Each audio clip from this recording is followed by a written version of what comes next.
जय माता दी।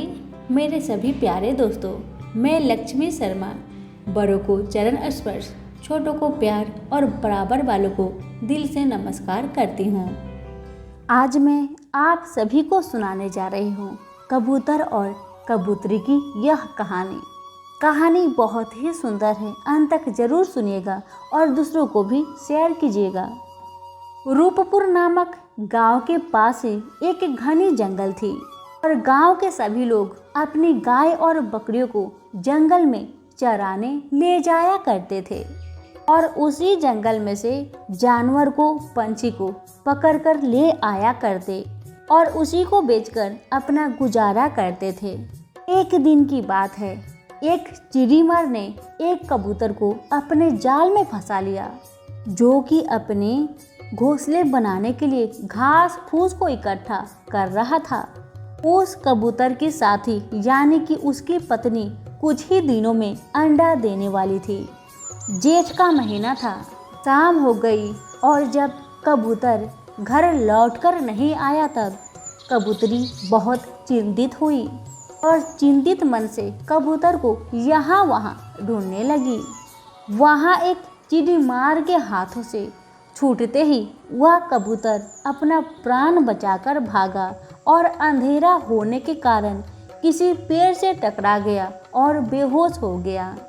जब कबूतर ने अपनी आंखें खोली तो सामने दो बड़े बड़े जंगली कुत्ते आपस में लड़ाई कर रहे थे कि इस कबूतर को मैं खाऊंगा तो मैं खाऊंगा।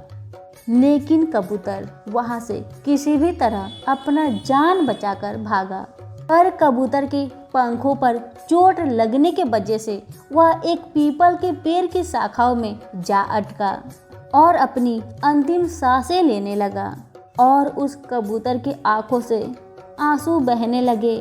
ये सोचकर कि आज ही मेरा आखिरी दिन है, मैं अपने बच्चों को देख नहीं पाऊंगा, ऐसा सोचकर कबूतर रोने लगा और आखिरी सांसें लेने लगा। और उस कबूतर के आंसू पीपल के वृक्ष पर गिरते जा रहे थे और उधर कबूतरी का भी बहुत बुरा हाल था कि मेरे पतिदेव अभी तक घर क्यों नहीं आए, क्या हुआ होगा उनके साथ, वो कैसे होंगे, ए भगवान मेरे पति कैसे होंगे, उनकी रक्षा करे। सूरज की पहली किरणों के साथ कबूतरी ने अपने प्रिय कबूतर को पीपल के शाखा पर मरा हुआ पाया और कबूतरी जोर जोर से चिल्लाने लगी, रोने लगी। कुछ ही समय में कुछ महिलाएं हाथों में पूजा की थाली लेकर उसी पीपल के पेड़ के नीचे आने लगी और पीपल देव को जल से सींचने लगी, पूजन करने लगी और कथा कहने लगी। महिलाओं के बातचीत से कबूतरी को समझ में आया कि वे अपने पति की लंबी उम्र के लिए पूजा कर रही है। उनमें से एक महिला ने सत्यवान और सावित्री की कहानी सुनाने लगी कि किस प्रकार उसने यमपुरी पहुंचकर यम के हाथों से अपने पति के प्राणों की रक्षा की थी और उसे पुनः जीवित करा दिया था। अभी महिलाओं के साथ कबूतरी भी चुपचाप उनकी कहानी को ध्यान से सुनने लगी और वह मन ही मन में सोचने लगी कि आखिर ये यमपुरी है कहाँ, इसका रास्ता है कहाँ और उस रास्ते तक कैसे पहुँचा जाए।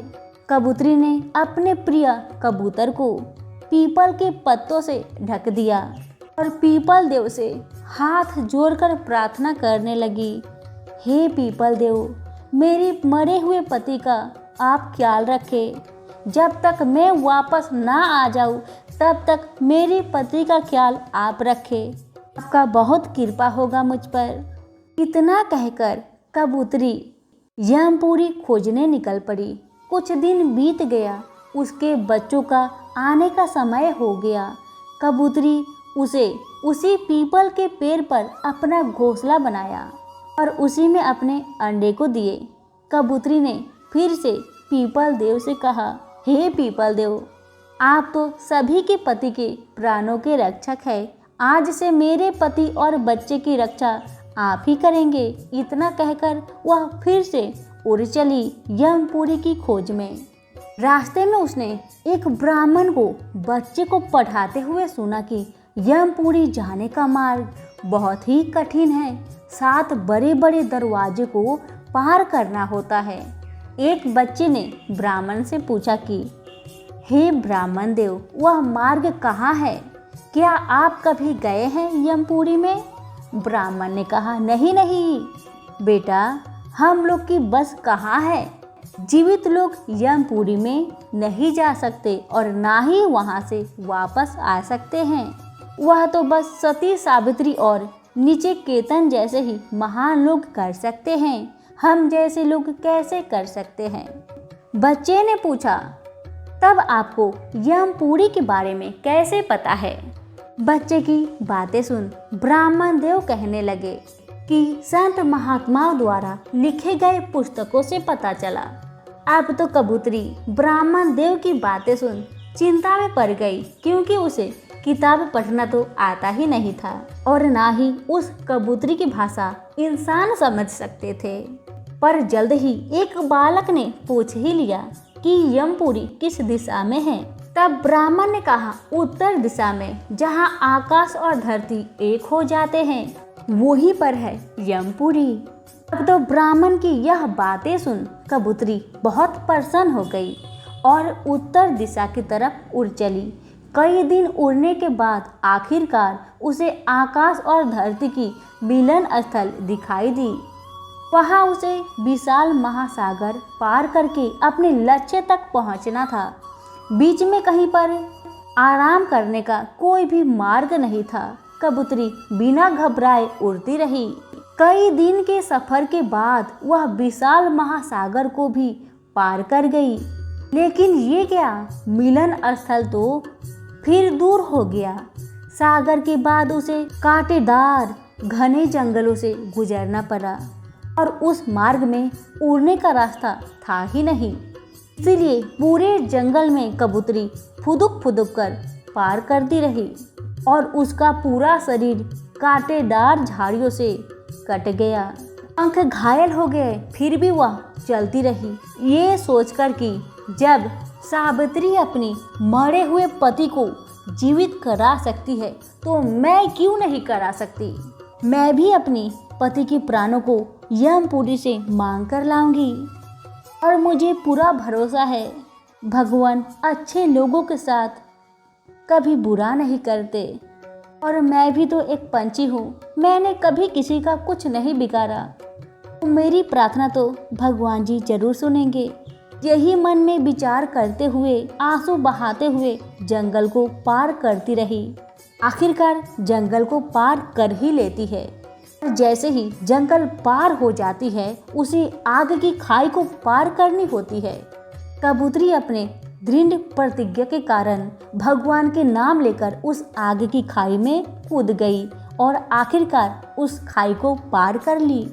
अब कबूतरी को एक ऐसे मार्ग से गुजरना था जहाँ पर कोई भी ठोस वस्तु या जीव नहीं गुजर सकता। अब तो कबूतरी के पास कोई भी रास्ता नहीं था सिवा अपने प्राण को त्यागने के अलावा। कबूतरी ने अपना पति के प्राण को बचाने के लिए अपने प्राण को त्याग दिया। अब उसकी आत्मा उस मार्ग को पार कर यमपुरी के मुख्य दरवाजे पर पहुंच गई और उस दरवाजे पर 2 बड़े बड़े यमदूत खड़े थे।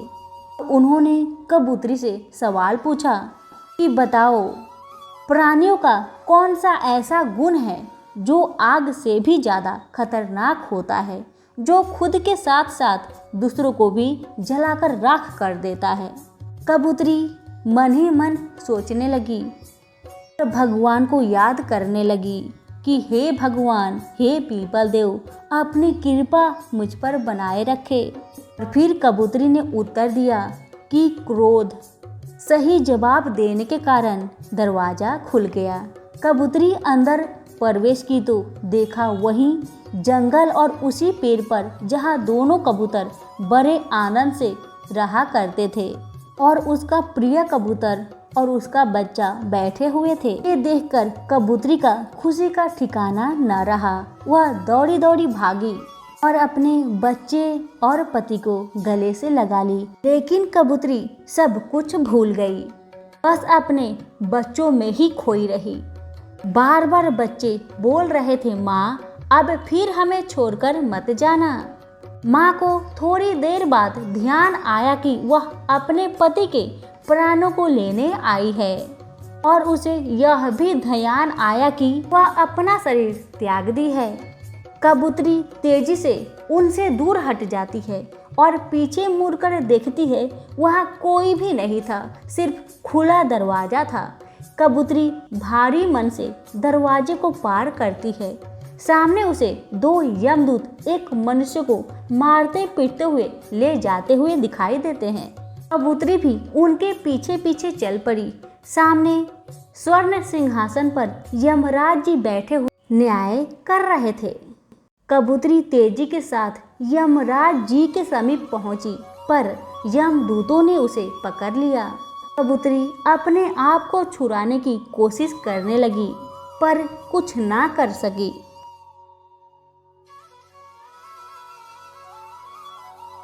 कबूतरी यमराज जी से पूछने लगी कि हे भगवान, ये आपका कैसा न्याय है? क्या कसूर था मेरे पति का जो आपने उनका प्राण को हर लिए? मैं आपके इस फैसले को नहीं मान सकती। कृपया आप मेरे पति के प्राण को लौटा दीजिए। यमराज जी उस कबूतरी की बातें सुनकर हंसने लगे और बोलने लगे कि तुम बहुत ही बहादुर कबूतरी हो और बहुत चतुर भी। तुमने अपने पति को जीवित कराने के लिए यहाँ तक चली आई, वह बहुत बड़ा बात है। पर मेरा न्याय कभी गलत नहीं होता। तुम्हारे पति ने पिछले जन्म में तुम्हारी ही हत्या कर दी थी और तुम्हारे पतिव्रता गुण ने उसे सुधार दिया और वह भी अपना प्राण त्याग दिया। कबूतरी ने कहा, फिर इस जन्म में उसकी मृत्यु क्यों हुई? तब यमराज जी बोले, पतिव्रता स्त्री की हत्या क्षमा योग्य नहीं होती, इसलिए उसकी मृत्यु हो गई है। कबूतरी बोली, उनको अपने गुनाह की सजा मिल गई है, कृपया करके उनको जीवित कर दीजिए। यमराज जी बोले, मैं ऐसा नहीं कर सकता। एक बार जिसका प्राण यहाँ तक आता है वह फिर वापस लौटकर नहीं जा सकता। कबूतरी हाथ जोड़कर यमराज जी से कहने लगी कि आपने सत्यवान के प्राण लौटाए थे, उसी तरह आप मेरे पति के प्राण लौटा दीजिए। इतना कहकर कबूतरी यमराज जी के पैर पर गिरकर रोने लगी। फिर यमराज जी कहते हैं, मैं एक शर्त पर तुम्हारे पति का प्राण लौटा सकता हूँ। तुम्हें प्राण के बदले प्राण देना होगा, बोलो मंजूर है? कबूतरी कहती, हाँ मुझे मंजूर है। यमराज जी फिर कहने लगे, तुम्हारे पास दो रास्ते हैं। यमराज जी कहने लगे, तुम्हारे पास दो ही रास्ता है, या फिर अपना प्राण दो या अपने बच्चों का। और तीसरा भी रास्ता है कि तुम अपनी पति के प्राण को छोड़कर यहाँ से चली जाओ और अपने बच्चों के साथ आनंद से जीवन बिताओ। कबूतरी यमराज जी से कहने लगी, हे भगवान, आप मेरे प्राण को ले लीजिए और मेरे पति को जीवित कर दीजिए। यमराज जी को कबूतरी पर दया आ जाती है और वो तथास्तु कह के कबूतरी के प्रिय वर के प्राण को लौटा देते हैं। कबूतर ने अपने बच्चों को गले से लगाया और कबूतर चारों तरफ अपनी पत्नी कबूतरी को ढूंढने लगा। जब वह कहीं नहीं मिली तो कबूतर चीख चीख कर रोने लगा, बच्चे भी चीख चीख कर रोने लगे। उसी पीपल के पेड़ पे उनका दर्द पीपल देव को देखा नहीं गया और पीपल देव खुद चलकर यमराज जी से कहते हैं, हे यमराज जी, आप कभी भी किसी के साथ गलत नहीं करते। जो जैसा कर्म करता है उसी के अनुसार उसको आप दंड देते हैं, लेकिन आपसे मैं प्रार्थना करता हूँ कि आप उस कबूतरी को जीवन दान दे दीजिए। यमराज जी पीपल देव की बात सुनकर कहने लगते हैं, हे पीपल देव, मैं आपका बात कभी भी नहीं डाल सकता। निश्चिंत होकर जाइए और देखिए, कबूतरी जीवित हो चुकी है। पीपल देव की कृपा से, यमराज जी की कृपा से अब कबूतर कबूतरी और बच्चे उसी पीपल के पेड़ पर खुशी जीवन व्यतीत करने लगे। सभी बोले धर्मराज भगवान की जय हो, पीपल देव की जय हो। कथा पसंद आने पर लाइक शेयर जरूर कीजिएगा। धन्यवाद।